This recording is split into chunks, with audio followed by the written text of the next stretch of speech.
When I watch this video, greetings everybody. Welcome to Okwuluora TV. When can I hear waiting this our brother talk from abroad? People no grill for this matter of this 300 million naira where they scam people from Okwuluora platform. People no grill. They say, be like say Okwuluora, don't move on. You don't die the case. You know, won't talk anything. Now, what Okwuluora can do? Okwuluora can they use all these big platforms they take defend himself. All the big platforms, they know them call the or they can call the yeah, best of the same feather. Now Okwuluora now don't they use for cover up. I beg when I watch this video from the beginning to the end and tell me what you now think about this video. Now people money they involve, it doesn't matter whether they make mistake, just over trust. Now by those ones. When you over trust people, you know, ask question. Now be the issue where they for this issue as I take see like that. As they think say Okwuluora dey for social media, I be like say some Igbo people trust her because this life, as I can say, they say trust nobody. Even your mama and your papa no trust them. Make inquiries before you do anything that has to do with the transaction. So watch this video from the beginning to the end and tell me what you think about this our brother will come out call Okwuluora out and the Lord zeus. Okwuluora ibu ezigbo mmadu ọmụ akwurie. Okwuluora ezigbo mmadu no far from you. Ni na-ereze ego, ni na-ereziri ndị mmadu ego, ndị na-ahụ na-adịrị ego does not mean ni ime something agbaghị nkịtị. Le ndị Igbo nwecha big platform agbachana enwe onye ọ ga-abụ na ọ bụ na onye meme ọ bụ na ụdịrị ka mmadụ Matias kịta mere ihe a ọ ga na-akpọtụ n'ugwu na-akpọtụ na ndịda mana nke a wee Okwuluora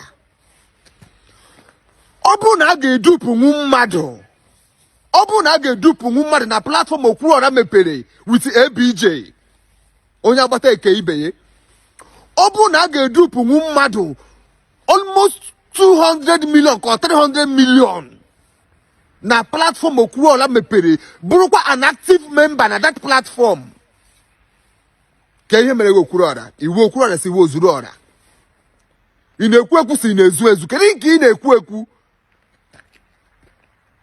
onye kwa apịa ya say if you fight grace will fight you ya ka ekunu sa sudi do oyibo if you fight grace will disgrace you. Which grace in Okwuluora? Jobless grace. Which grace in Okwuluora?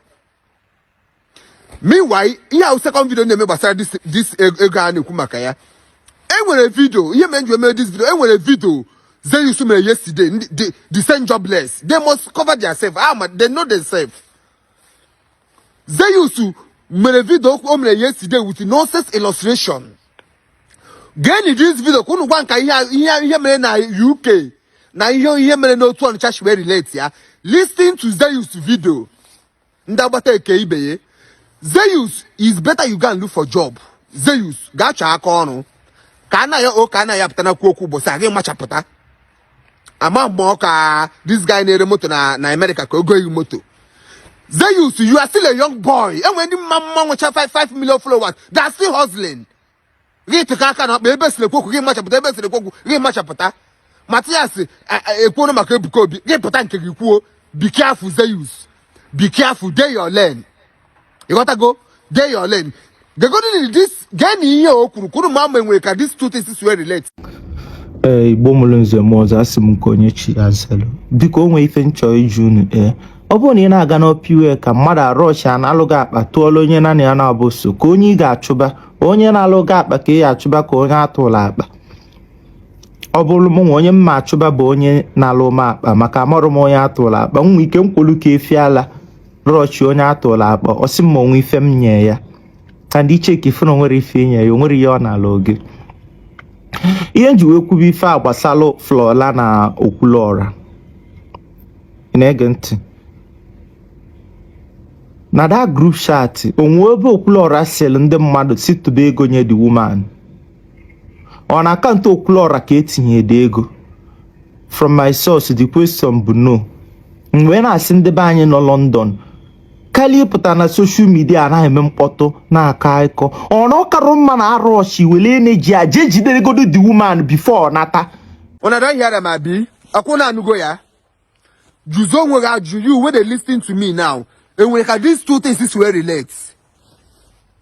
Ihe a zeus kọrọ kịta ka onye gbuora enwere ka ihe abụọ kịta si wee relate ihe mere na western world na London with nke otu Ọnịcha ka ọ sị na nke ọpa iwe ka enwere ka ihe abụọ kịta si wee relate mana zeus ka nye gị my own illustration just ka m jaa gị nke a kịta. For instance Mbaka, because Okwuluora dị ka Mbaka now, yes. Let's assume na Mbaka chọrọ ịbịa America were mepe WhatsApp group bụrụ admin dee aha the WhatsApp group bụrụ Mbaka coming to America. Mbaka were bịacha America chigha azụ o dissolve the WhatsApp group keep functioning abi. Now mmadụ from that WhatsApp group pụtara okwu na ọ na-eme American visa and ihe o ji ga-eme ewute million and o dịrị mụ na gị anya na agent niile nọ na Nigeria kịta awụ ekperima but dutu onye akwurie na page na WhatsApp group Mbaka nọ Mbaka abụ admin na the group Mbaka abụ ya mepe na the WhatsApp nna ọrụkwa mmenyekwe the person ego because onye nwe group ugodo onye nwe ihe a na-eme. So onye aha m nyeziri 10 million ka o mere American visa rizie ego m ntiwezie mkpu bekuwe Mbaka gị jụọ ma Mbaka ka nyere ego unu nwere share this video to Okwuluora ka ọ marakwa ihe o mere n'oge because o nwere ike ọma ntikwa ọkpa na UK again na ndụ ya niile.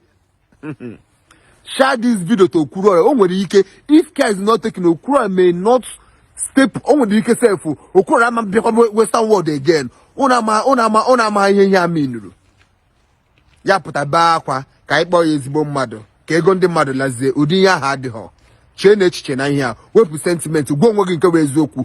Okwuluora ma aka ya ọ dị ya ma aka ya adịghọ ya ya gbaa mbọ ya ga na ya bịa na online akpụgharị na ma 25th birthday ya nke ọzọ nke ya gbaa mbọ ya mara ihe o mere. Okwuluora should do something. Ịpụta kpọọ ABJ ka isi na ogene ịkpọwa ya or ABJ also only victim. ABJ gị na ya mara gote. You supposed call like 2 or 3 people. Ka anyị nugodo olu ndị ọzọ gị ga-akpọwagodo onye ịma. Unu na-echekwa n'echiche unu na-eche ka ndị nwụrụ ara at least ndị nwụrụ ara eyihe plus.